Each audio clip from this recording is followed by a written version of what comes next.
Republic Commando is a Star Wars game I'd wanted to play for years, and then when I eventually played it, I got destroyed, and then never actually got around to finishing it until, well, the other day. To me, it always just looked like a super outdated first-person shooter with a linear story and no cutscenes. And of all the Star Wars games released in 2005, the peak of the golden era for Star Wars gaming and the same year as the release of the Revenge of the Sith, this was the one that least appealed to me. I played Battlefront 2 for an insane amount of hours. Instant action was where it was at, man. I played the original Lego Star Wars video game on PS2, back in Dex's Diner when sitting on the couch next to your buddy to play couch co-op was still a thing, when we could still do that. And perhaps more than both of these games combined, the Revenge of the Sith game was my childhood. Dude, I used to watch Revenge of the Sith like every day, play the game, the dueling, the Order 66 mission. I didn't play it for like 10 years and went back and still remembered all the controls and even the cheat codes. XUCPHRA, infinite health, baby.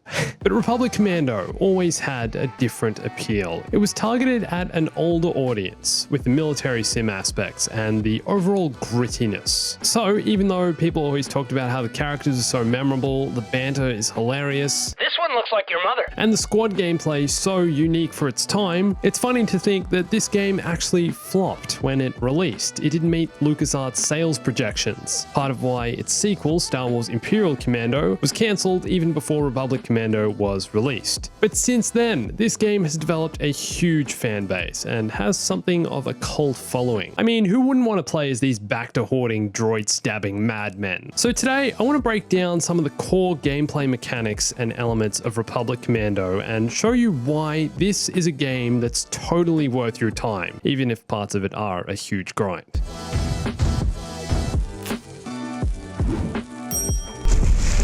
This game does a few things no other Star Wars game has ever done, or any game has ever done for that matter, and that's what makes it so special. Hey everyone, it's Andrew. So first up, I want to talk about the game's first-person perspective.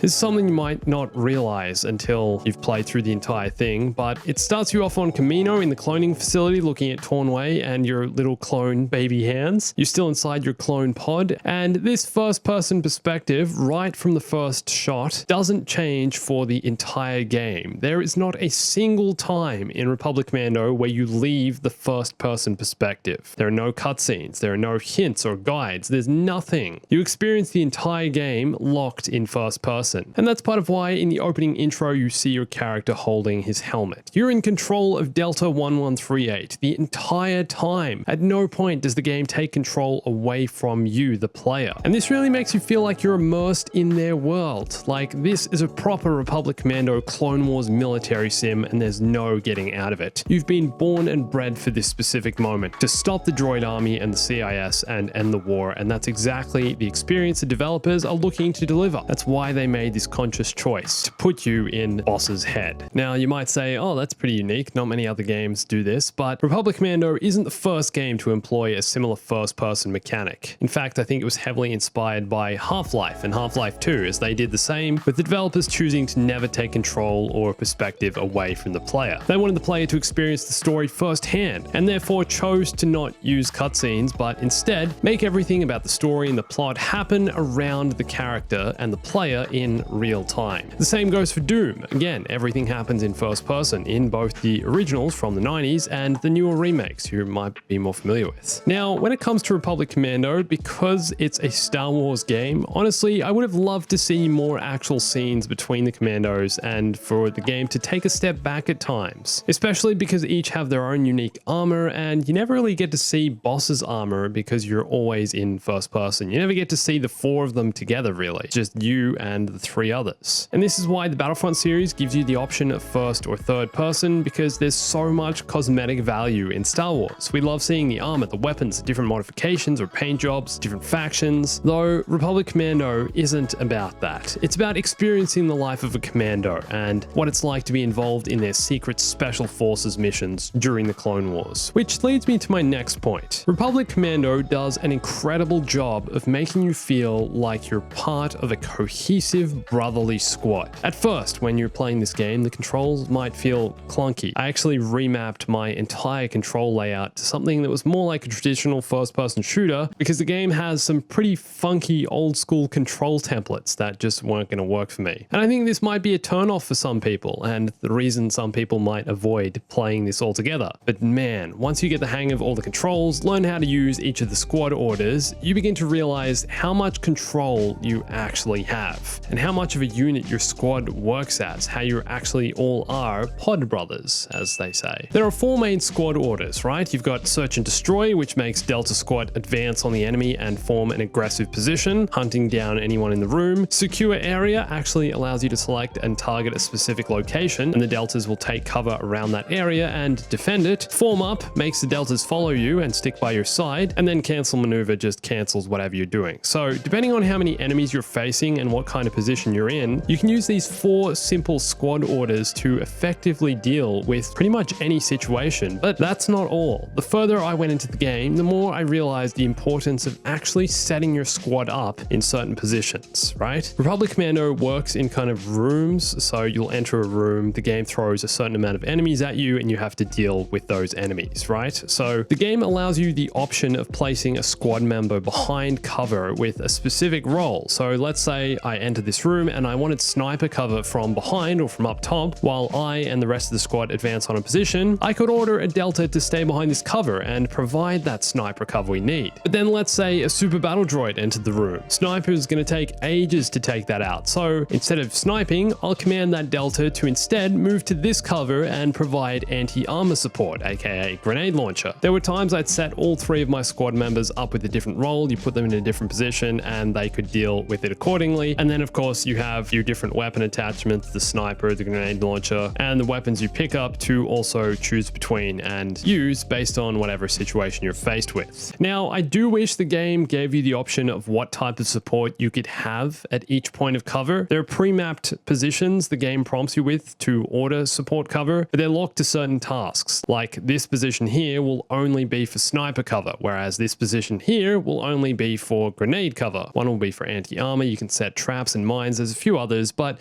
usually they're based on what type of enemies you'll be facing in the room, so it works in your favor. And towards the end of the game, I felt like I was in so much control once I'd really developed that understanding of how you use the squad. Honestly, I thought the middle section of the game was much harder when you're stuck on the Venator and the CIS keeps sending in more and more battle droid dispensers, and you can't help but get overrun and are forced to, use your pistol, use the stabs, just try and literally survive. I died so many times here, man. But then towards the end of the game, I felt like I was dying much less, moving through each room swiftly, knowing who to position where and how to manage the squad. Wasn't getting overrun. And this last section of the game, honestly, was quite a grind. It felt like you were just moving through room after room of different configurations of enemies. Like the game just kept throwing the same things at you in different ways, without much plot progression. This was like a simulator style game. But then after this, the game just ends. And that's another thing I know a lot of hardcore fans are unhappy about. The game is pretty short. I think it took me maybe 6-7 hours to complete in total. And that's about how long I felt it took me to feel like I was actually in control of the squad, to feel like I'd properly learned the controls, the squad orders and everything, and to actually feel like I knew what I was doing as a Republic Commando. Maybe I'm just a slow learner, but I really wanted more. Another planet, another objective or mission. I know they only spent, a year or 2 working on this game back then, so it's kind of one of those LucasArts smaller projects in a way, even though it's a Star Wars project. But a lot of time does pass in the timeline in the game, about 3 years. The first mission is on Geonosis during the Attack of the Clones, and then the final mission is on Kashyyyk just before they get there in Revenge of the Sith. But overall, Republic Commando really brings something different. I keep saying this, there's no other Star Wars game out there like this. It's hardcore first-person military shooter with a good sense of humor and a unique squad system. I think it'd be incredible to get a modern-day version of this, but until then, I'd love to know if you've ever played it, if you plan on playing it, and what you like most or dislike about the game. And don't forget, for a full playthrough of Republic Commando, you can watch this video here if you haven't seen that yet, and also follow me on Instagram, Twitter, and join my Discord for lots more on Star Wars gaming, news updates, and everything else. Come and share your love or your hatred for this game, because man, it can still be a total grind. I definitely felt a lot of rage at parts, especially running out of ammo. Man, that gets really tough. I have to test on the harder difficulties and see, when you get further in the game, does the game give you less ammo and you have to grind through it in that sense? Man, running out of ammo in this game is the worst, because your shots hardly do anything to begin with, so being forced to use a pistol and the knife knife. It's tricky. But anyway, thanks for watching this. My name's Andrew. I'll catch you soon. Stay bombastic.